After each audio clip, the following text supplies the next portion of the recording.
E aí a pergunta era, né? Se eu trabalho, se eu tenho um laticínio e esse laticínio tem lá fora as minhas vaquinhas, onde eu tenho trabalhadores que ordenham vaca, puxa a vaca, bota a vaca pro curral, e trabalhadores dentro do meu laticínio que pega aquele leite trazendo pelo empregado rural e coloca dentro do laticínio e aí faz a transformação ali do produto, tendo então uma indústria. Esse funcionário, esse exemplo que eu dei para vocês, um funcionário aqui no meio rural ou um funcionário lá dentro da indústria, um vai ser seletista, o outro vai ser trabalhador rural. Mas se eu tenho um único trabalhador, 2, 3 trabalhadores, que fica metade do momento da jornada dele dentro do curral e a outra metade dentro do laticínio, porque são terras grudadinhas, e aí? Como é que faz? Nós temos que analisar qual vai ser o contrato mais vantajoso para ele. Se ele será considerado trabalhador rural ou se será o trabalhador seletista. Por quê? Princípio da condição mais benéfica. Lembra disso? De novo, falando com vocês a respeito disso, porque a própria CLT fala dessa, aliás, o próprio direito do trabalho traz essa condição mais benéfica para o trabalhador rural. Bom, pessoal, vamos falar um pouquinho dos direitos do empregado rural, que eles são quase iguais, porque a própria Constituição Federal, lá no artigo 7º, no seu caput, fala: são direitos dos trabalhadores urbanos e rurais, além de outros que visem melhoria, urbanos e rurais. O artigo 7º iguala urbanos e rurais. Mas quando a gente fala do trabalhador rural, nós temos a Lei 5.889. Fonte subsidiária, CLT, tá lá no artigo 6º da CLT, aliás, o artigo 6º do artigo 1º da nossa Lei 5.879, falando que é trabalhador, que é fonte subsidiária. Quando a gente fala de jornada de trabalho, pessoal, é a mesma coisa, 8 horas diárias, 44 horas semanais, mesma coisa do trabalhador doméstico, mesma coisa do trabalhador seletista, ok? Quando a gente fala a respeito do aviso prévio nós não estudamos ainda, mas eu vou só dar uma pincelada aqui do que seria o aviso prévio. O aviso prévio é justamente aquele momento onde o empregador não quer mais que aquele empregado continue trabalhando, ou aquele empregado não quer mais trabalhar naquela empresa, ou naquele local que seja rural. Então, existe um aviso prévio para se fazer para as partes. Eu, por exemplo, se eu quiser sair do aprendiz hoje, não dar aula mais, eu tenho que avisar previamente para quê? Para que a Cristiane e o Rafael consigam arrumar um outro professor, para eu não deixá-los na mão. Ah, mas eu quero sair ontem. Ok, mas você vai... a sua obrigação é cumprir o aviso prévio. Se você não cumprir o aviso prévio, você vai ficar faltosa e aí tem outras questões a se falar, tá? Porque o aviso prévio também é um momento muito delicado do trabalhador e da empresa. Mas aqui, qual é a diferença do aviso prévio do trabalhador seletista para o trabalhador rural? O seletista, quando ele vai ter o aviso prévio, ele pode cumprir o aviso prévio e pode deixar de comparecer por 2 horas durante todo o contrato de trabalho, todo o aviso prévio. Então, eu saio 2 horas, ou todos os dias mais cedo, ou entro mais tarde, ou então, nos 7 últimos dias do meu aviso prévio, eu posso não ir, tá? Isso é do trabalhador urbano. O trabalhador rural é diferente. A lei é específica em relação a isso. O empregado pode faltar 1 dia por semana durante todo o aviso prévio. Tá lá no artigo 15. Então, há uma diferenciação. Outra diferença importante, a hora noturna. A hora noturna do trabalhador rural, ela é diferente do urbano. O urbano é de 22 às 5, horário noturno. Paga-se 20% paga-se 20% da hora que se fizer em horário noturno. Aqui, quando a gente fala de empregado rural, nós temos 2 cenários diferentes, tá? Para o trabalhador da pecuária, quem mexe com a pecuária, o horário noturno será considerado das 20 horas às 4 horas da manhã. Quem trabalha na agropecuária será de 21 às 5. Então, pecuária 20 às 4, pecuária 20 às 4, agropecuário de 21 às 5, horário noturno. E o pagamento dessa hora noturna será no valor de 25%, ao passo que o empregado urbano recebe 20%. Mas também O que que nós vamos falar isso mais um pouquinho mais pra frente, mas qual que é a diferença? O trabalhador urbano, a hora dele é chamada hora ficta. Ela não é, quando se está no horário noturno, não se considera 1 hora e 60 minutos. Considera 52 minutos e 30 segundos. Que ao passo que a pessoa trabalharia 8 horas, ela vai trabalhar 7. Mas ela só recebe 20%. Aqui o legislador resolveu compensar com 25%, ok? Então, lembrem, por favor, que é o índice de 25% que paga. Para pecuária, o horário noturno, a hora noturna é de 20 às 4 e na agropecuária de 21 às 5, beleza?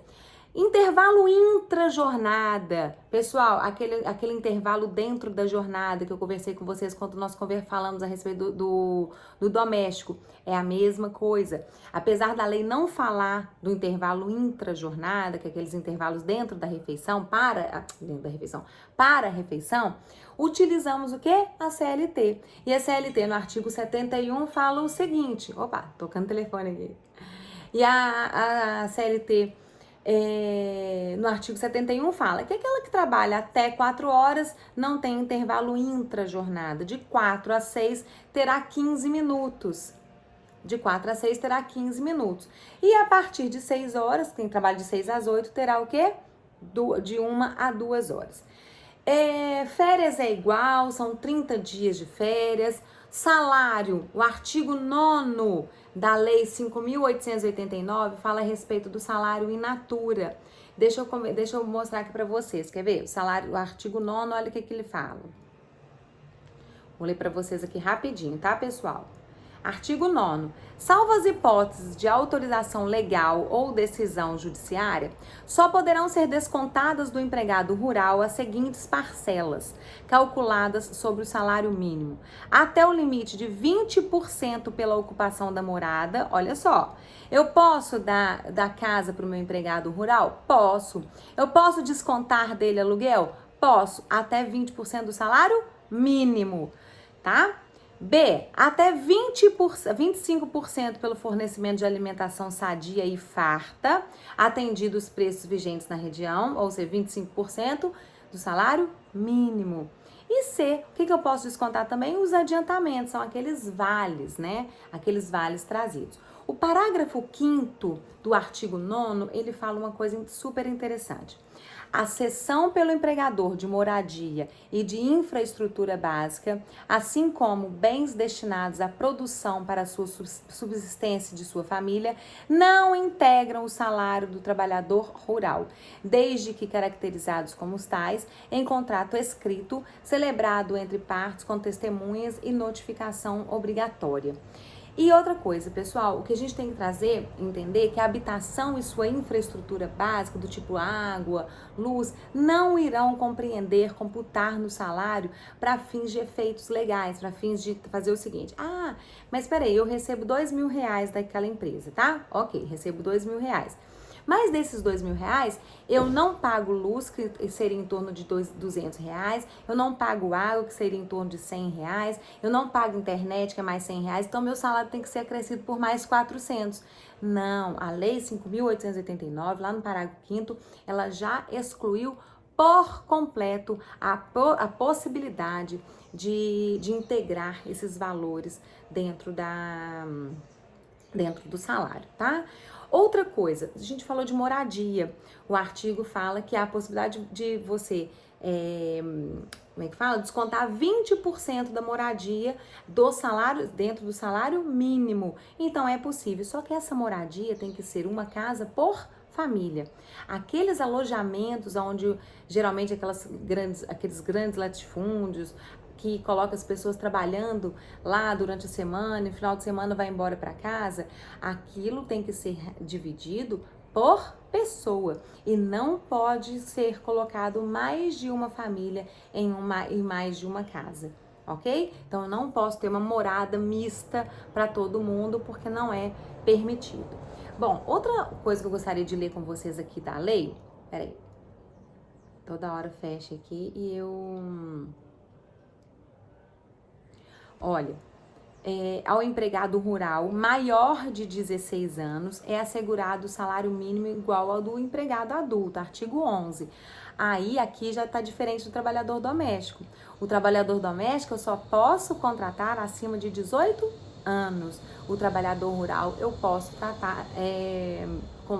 contratar de 16 anos para cima, beleza?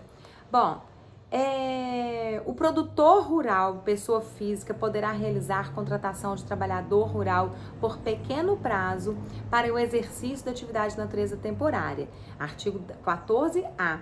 E a contratação do trabalhador rural por pequeno prazo que dentro do período de 1 ano superar 2 meses, fica convertido em contrato de trabalho por prazo indeterminado, observando os termos da legislação aplicável. E qual vai ser a legislação aplicável? CLT, tá? Então, é permitido contratar trabalhador com pouco tempo, para pouco tempo de serviço? Sim, esse é a safra.